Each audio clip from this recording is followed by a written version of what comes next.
魔女漫画第2弾、どうも好きな人に惚れ薬を依頼された魔女です。漫画家は鎌田先生、原作者は六花英子先生、キャラクター原案はディエント先生です。あらすじです。魔女のロゼは祖母亡き後、湖に囲まれた小島にポツンと立つあばら屋で一人暮らしていました。そんな彼女のもとに高級勤めの騎士ハリージュがやってきます。彼の依頼は惚れ薬を作ってほしいというもの。密かにハリージュに片思いをしていたロゼはその瞬間に失恋をします。断ろうとするも、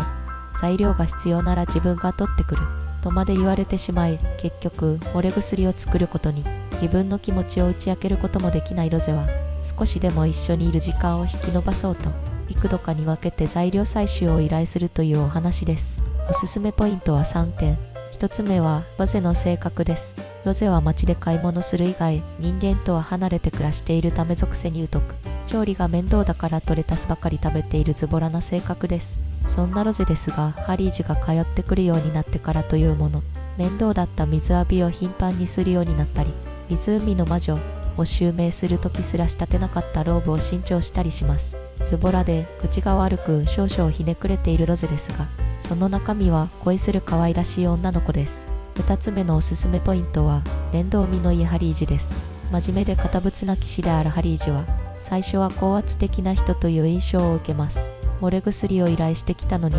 魔女をうさんくさいものと思っているようです。そんなハリージュですが、魔女ロゼの主食がレタスと知り、毎日のようにパンやタルトタタンなどを持ってくるようになります。基本的に面倒見がいい性格なのです。また、ロゼが一目惚れしたエピソードからも、公正な人であることが伝わってきます。最後3つ目のおすすめポイントは、両片思いの関係です。堅物で魔女をうさんくさいものだと思っていたハリージュが、なぜ惚れ薬を依頼したのか、その理由は第5話で語られます。詳細は本編を読んでいただければと思いますが、ここで読者はロゼが失恋したと思っているのは勘違いであると知ります。最初はロゼが片思いをしているだけでしたが、次第にハリージュもロゼに惹かれていきます。ただ、そのことが分かっているのは読者だけという、なんともじれったい展開です。まだ相手の気持ちを知らない状態で、お互いに惚れ薬を口にする機会があるんですが、その時の描写が最高です。丁寧な心理描写と確かな画力で描かれる